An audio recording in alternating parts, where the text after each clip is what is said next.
Okay, ladies and gentlemen, God knows if this is going to work. I have no idea, but I'm going to try my best. Yes, you can tell I am back home for the holidays, so we have the updated setup. We are rolling with the best microphone possible, the best camera possible, just for y'all. We are going to go through, we are going to get this going. I wanted to make an updated injury video, updated weather video, because we have a ton to talk about, and wanted to make a player prop video, so I figured we'll throw it all in one. Let's go through it. Let's look at the player props on Underdog. We can kind of go game by game here and talk about the weather. You'll see you have I believe, maybe like 30 receiving yards as the over-under for Amari Cooper this week. And it makes sense given the weather that you have in Cleveland. But as I try to set this up, I pray to God that this is actually working. Make sure you go down there, drop a like on this live stream. If you want to check out any of these player props, if you want to get in a draft with us on the stream, you can find the link to Underdog Fantasy in the comment section, in the description, as you always can. And yes, we do have the upgraded quality here. So let's go ahead and let's dive into these player props. Starting off with the New Orleans Saints, Cleveland Browns. I mean, not too much to discuss. You're not starting Andy Dalton. I mean, you still have to play Kamara, even though you have to lower your expectations down to where they usually were. I mean, you have no Chris Olave in this game. I mean, obviously, that's going to be important if we are going to be looking at a team with Chris Olave. But if you don't have Olave, honestly, it doesn't matter. I mean, now we had some people asking us last night in the live stream if they should start Shaheed. Hell to the no. His player props 28.5 receiving yards. If you're that excited about him, don't start him, but you can go take the more than 28.5 receiving yards if you really think he's going to do something. I actually kind of like Taysom Hill to go fewer than 38.5 here. Juwan Johnson, I mean, based off just the horrendous the horrendous weather that we have and what should be a very bad offense, probably the lowest scoring game in the NFL this week. Probably just going to avoid that as well. Speaking of how bad this weather is supposed to be, I mean, Deshaun Watson right now has 150 passing yards, as is more than less than. I mean, at first I wanted to go through and jam in the over, but I mean, I guess the weather is just supposed to be obnoxiously bad in Cleveland. Looks like you cannot even start Amari Cooper. You can't start Donovan Peoples-Jones. Amari Cooper, his player prop is 33.5 receiving yards. By far and away the lowest we've had all season. Make sure you're benching Amari Cooper. Make sure you are benching Donovan Peoples-Jones. You bench everybody in this game outside the running backs. Going over to Atlanta, I mean, kind of want to say the same thing here. Desmond Ridder was just absolutely horrendous his first week starting. With Cordell Patterson, Tyler Algier, they both split the backfield. You can see that their expectation is very similar on Underdog. They have Tyler Algier as the lead back over Cordell Patterson. But with it being a tough matchup against the Baltimore Ravens, in reality, I kind of want to bench both guys. Based on how there's no passing volume whatsoever in this offense, we're going to be benching Drake London as well. Bench everybody for the Atlanta Falcons. The only guy we're really going to be starting in this game is actually going to be a combo of players. We're going to be starting both J.K. Dobbins, and I think just given how ugly the tight end position is, you're still going to be starting Mark Andrews. I can't sit here and say Mark Andrews was the player we drafted him to be. Obviously, Mark Andrews has been one of the biggest busts in fantasy football this season. I don't even want to make any excuses regarding the quarterback play. Andrews has been bad, but over the past 5 weeks, he's averaged 7 targets a game. The tight end position is just absolutely horrendous. So I think we are going to be playing Mark Andrews, even if you're not too excited about it. I mean, at least I'm not excited after drafting him everywhere. And going over to Cincinnati, you start Joe Burrow, 260 passing yards, seems like a fair mark considering the fact that it's a tough matchup going up against New England.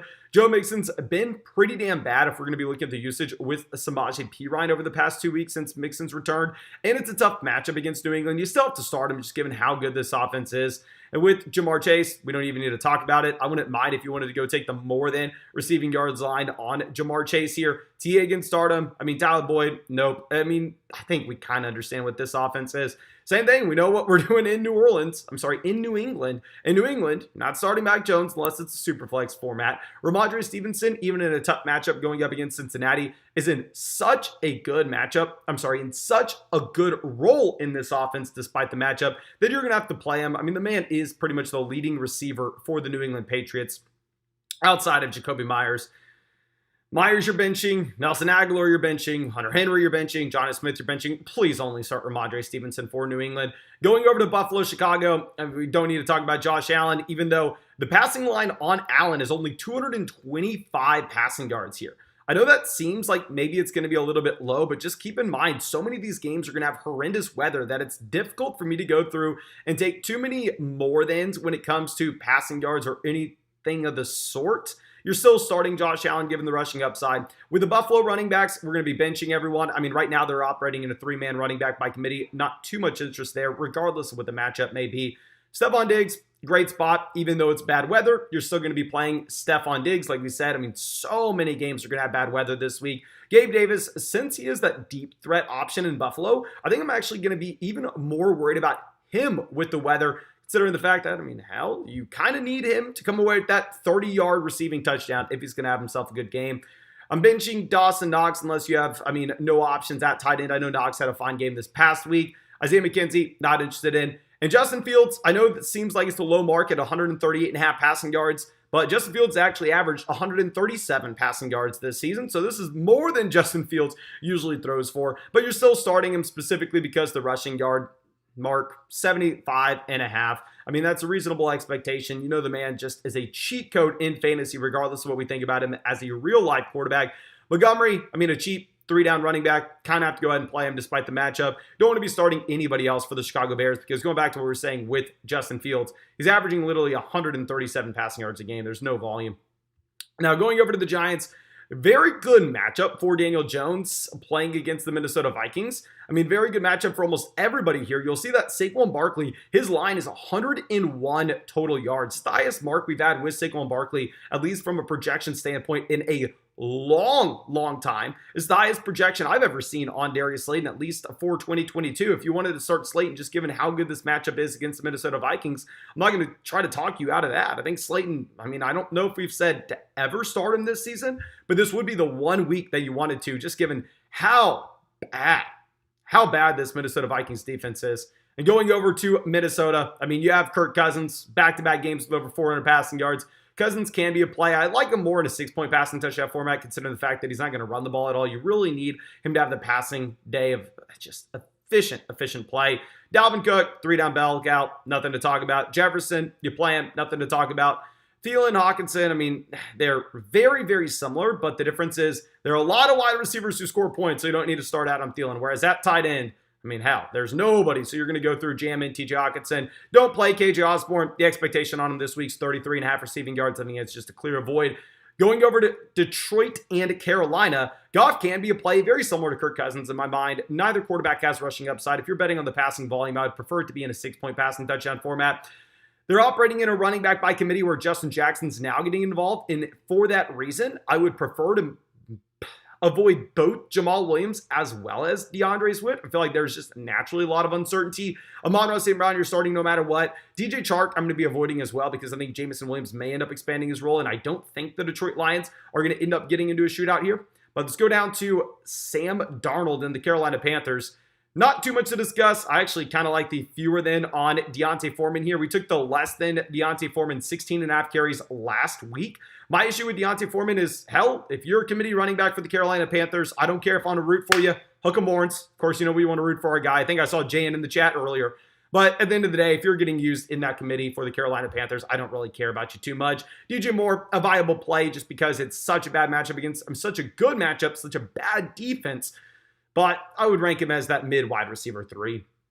Now, going over to Seattle, I know a lot of people are mad at us for having Geno Smith too low, and I agree. Geno Smith's been good. It's a very good matchup against Kansas City Chiefs, but the reason we're going to have Geno Smith low in our rankings this week is obviously you have no Tyler Lockett, so I think that these are reasonable expectations with Geno Smith. Kenneth Walker, I actually kind of like the more than 74.5 total yards, even though they are going to have to throw the ball a decent amount. We saw back in, I believe, Germany, I don't know what week that was, against the Tampa Bay Buccaneers. Walker had, I believe, like 8 or 9 targets when Seattle trailed the entire game. DK Metcalf just going to smash. Perfect matchup going up against Kansas City Chiefs. On top of this, you have no Tyler Lockett, so please be very excited about Metcalf. Now, Kansas City, this is the number one thing we need to look at. We know you start Mahomes. Everybody has been so mad at us for our Jerick McKinnon ranking. I ranked Jerick McKinnon as a low-end RB2 this week. We ranked Alvin Kamara significantly ahead of Jerick McKinnon. We ranked Dalvin Cook significantly ahead of Jerick McKinnon. Aaron Jones ahead of Jerick McKinnon, despite, of course, McKinnon crushing him over the past 2 weeks. It has been a small sample, however, ladies and gentlemen. He's crushed for 2 weeks now. How confident are we in that? I believe Jerick McKinnon went to Minnesota in 2014, and we've had 2 good weeks. Are we really going to be changing our minds entirely on McKinnon? If we're looking at the underdog projections here, they have 81.5 total yards for Isaiah Pacheco. They have McKinnon sitting here more so around 50. So y'all can scream at me that I ranked Jerick McKinnon too low to have him behind someone like Alvin Kamara. But if you think I'm an idiot for ranking him as a low-end RB2, instead of screaming at me, go download Underdog Fantasy. Promo code FLOCK. They'll match your first deposit dollar for dollar 200. Get into drafts with us in the live stream. Available in damn near every state.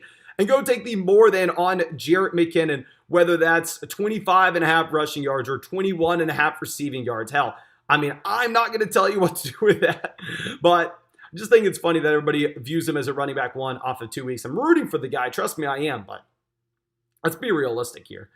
Now, going down, Kelce, we don't need to talk about him. Juju, I don't love the matchup going up against Seattle. I don't see this getting into a shootout without Tyler Lockett. But now let's go down to our next offense. We have Houston. Let's keep it short and simple. Bench, bench, bench, bench, bench.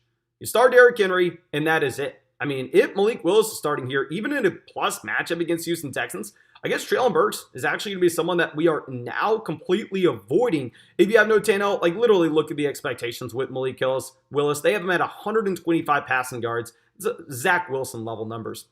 Now going over to Washington, Heineke, not too much to discuss. I want to be avoiding every single player in Washington. I mean, hell, you're going up against the 49ers. You're going up against the toughest defense in the NFL. You have a split running back by committee between Brian Robinson and Antonio Gibson. I don't even mind taking the fewer than at 57.5 receiving yards for Terry McLaurin in such a bad spot when you have Jahan Dotson getting involved as well. Just please bench every single player for Washington. We want to bench everybody against San Francisco regardless, especially if the offense isn't phenomenal and Washington isn't. But going over to San Fran, Brock Purdy is viable. I'm not in love with Brock Purdy from a fantasy football standpoint, just strictly because he doesn't have to throw the ball when they want to run the ball over and over and over again. Look at the expectation with CMC, 120 total yards. I mean, Underdog has him as the best running back this week. Makes sense if you have no Deebo Samuel. No Deebo Samuel, I'll actually be interested in starting Brandon Ayuk as well. You'll know I wasn't a big Ayuk guy a few months back when people were viewing him as that high-end wide receiver too. Thought there were way too many guys in San Francisco for Ayuk to be a consistent option in fantasy. But hell, you remove Deebo Samuel from this offense, I'm going to be more excited despite the fact that he actually disappointed last week. George Kittle, same thing. You remove Deebo Samuel. I think you actually have both Brandon Ayuk and George Kittle as much must-start players. Now let's go over to Philadelphia, where Gardner Minshew is someone that a lot of people are wanting to start. I will say, don't. Now, if Gardner Minshew is going up against like the Detroit Lions this week, and you're stepping in behind an elite offensive line with A.J. Brown, with Devonta Smith, with Dallas Goedert, with Miles Sanders, hell yes, I would start Gardner Minshew. But going up against Dallas, I don't think there's any reason to do so, especially when he has absolutely no rushing upside. I'm not going to be lowering our expectations too much down with these pass catchers because I think the passing volume may actually stay in a similar range for the Philadelphia Eagles. And maybe just that 60 rushing yards from the quarterback position and the rushing touchdown goes away. So I'm not going to be lowering A.J. Brown, Devonta Smith, or Dallas Goedert down too much in the rankings. But keep in mind, it's a tough matchup.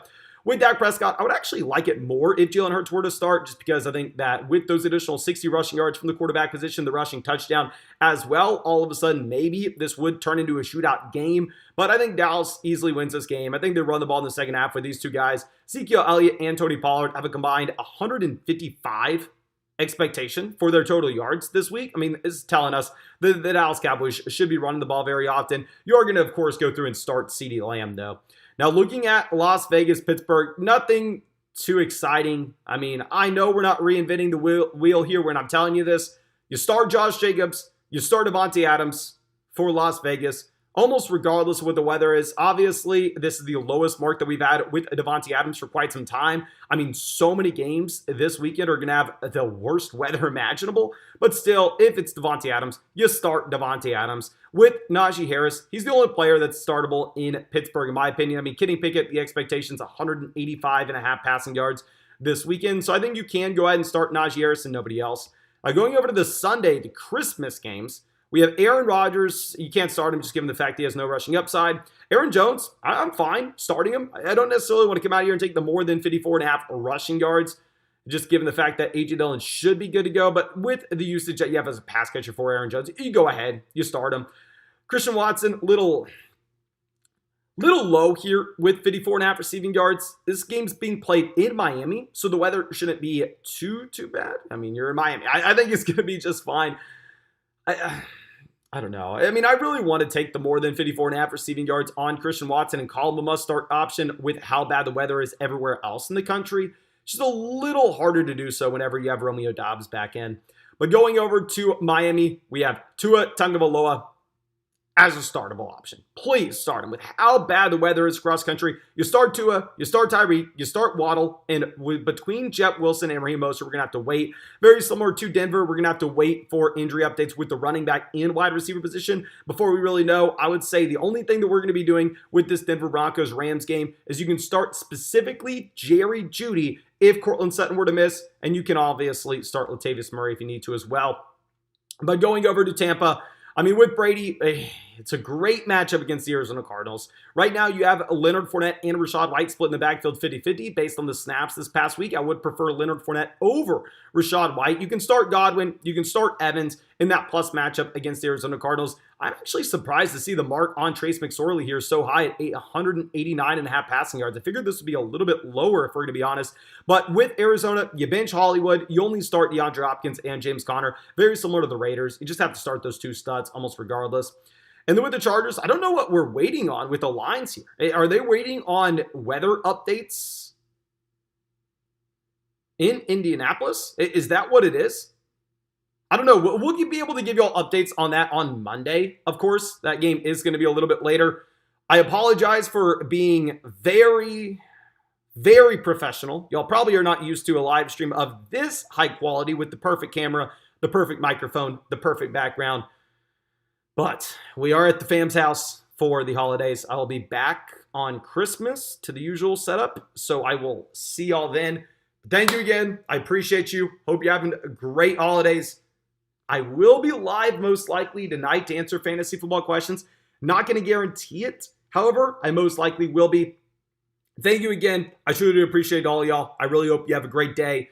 And of course, if you want to check out any of these player props, link in the live chat, link in the description, link in the comment section. Underdog Fantasy, promo code FLOCK, 100% deposit match. But thank you again, and have a great one.